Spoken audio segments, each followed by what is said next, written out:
8,19,70,000 रुपये एवढ्या किमतीच्या विकास कामांना शासन मान्यता प्रदान करण्यात येत आहे। सदर कामासाठी कार्यरत यंत्रणा सार्वजनिक बांधकाम विभाग जिल्हा बीड राहील ही ऑर्डर याला म्हणतात काम।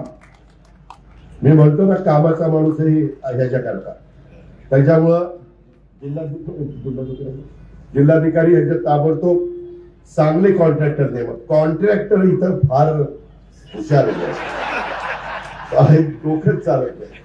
आणि आता ही जी काही कामं आहे मी आपल्याला सगळ्यांना सांगतो, माझी सगळ्यांना विनंती आहे की ह्या कामामध्ये जवळपास आपण 1,363 विकास कामांचं भूमिपूजन त्या ठिकाणी करतोय।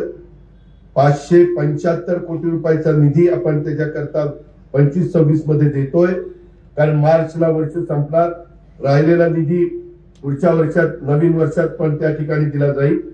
आणि ही सगळी कामं करत असताना त्या कामाचे फोटो काढले पहिले की काम कसं आहे आणि मग नंतर कसं झालं पाहिजे, ते झाल्यावर पण फोटो हे बघितलं जाणार आहे।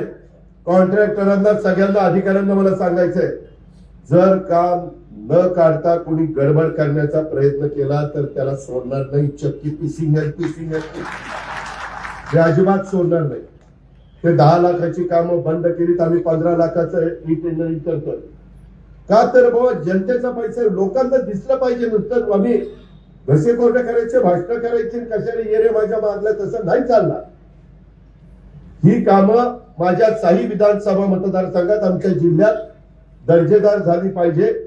त्या एजन्सीला पण इथं सांगा, हे मला डीपीओला जिल्हाधिकाऱ्यांना मुख्य कार्य सगळ्यांना सांगायचंय। आणि त्यामध्ये ही कामं केल्यानंतर ग्रामीण भागातल्या शाळा हे जिल्ह्याचं भविष्य आहे। अहो तिथं मुलांना दर्जेदार शिक्षण दिलं तर ते पुढं त्यांचं भविष्य उज्ज्वल राहणार आहे, तर उद्याचे जबाबदार नागरिक ते घडणार आहेत। त्याकरता आपण 220 शाळांमध्ये वर्ग खोल्यांच्या कामाला मान्यता दिलेली आहे आणि पुढील 3 वर्षात आमचं टार्गेट आहे, सगळ्या आमदारांनी पण त्याला सपोर्ट केलेला आहे की खासदार आमदारांनी की टप्प्याटप्प्याने स्वच्छतागृह आणि शाळा दुरुस्तीची कामं त्याच्यात करणार। जिल्ह्यात 12 आदर्श शाळांचं काम देखील आपण सुरू केलेले आहे आणि 343 नवीन अंगणवाड्यांना आपण परवानगी दिलेली आहे आणि याची बांधकामं करण्यात येतील। मागासवर्गीय वस्त्यांच्या मध्ये सुविधा उपलब्ध करून देण्याच्या करता त्या विभागातर्फे आपण 43 कोटी 40 लाख रुपये कामाची अंमलबजावणी त्याच्यात समाविष्ट केलेला आहे। त्याचबरोबर आपण पहिल्यांदाच बीड जिल्ह्याच्या इतिहासामध्ये हे सगळे 15 लाखाची कामं करतोय। ही पण गुणवत्ता राखली गेली पाहिजे, दर्जा उत्तम राहिला पाहिजे। यामध्ये अधिकारी पण जे जिल्हा परिषदेचे माझी तर जिल्हाधिकारी तुम्हाला सूचना आहे की पीडब्ल्यूडी आणि सीओ तुम्ही पीडब्ल्यूडी आणि जिल्हा परिषद आणि सगळ्यांना बोलून त्यांना सक्त सूचना द्या आणि जर कोणी काही गडबड करत असेल तर ते सांगा, आपण समजावून त्यांना सांगू। नाही ऐकलं तर मग पुढची कारवाई नाईलाज असताना त्या ठिकाणी केली जाईल।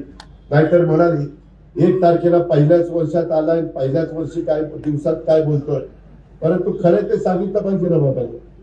सुरुवातच आपण अशी करतोय, त्याच्यामध्ये आमचे मुख्य कार्यकारी अधिकारी असतील आणि त्यांची सगळी टीम असेल, त्यांचंही मी कौतुक करतो, अभिनंदन करतो। मित्रांनो, माझा स्वभाव असा आहे, जे चांगलं काम करतील त्याच्या पाठीवर शाबासकीची थाप टाकली पाहिजे, कौतुक केलं पाहिजे।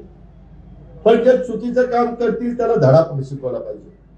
काही गोष्टी काही काळात तुमच्या सगळ्यांच्या समोर येतील, काही चुका केल्या, त्या चुकांची किंमत त्यांना मोजावी लागेल। एवढं कसं धाडस करतात मला तर काही कळलेलं नाही।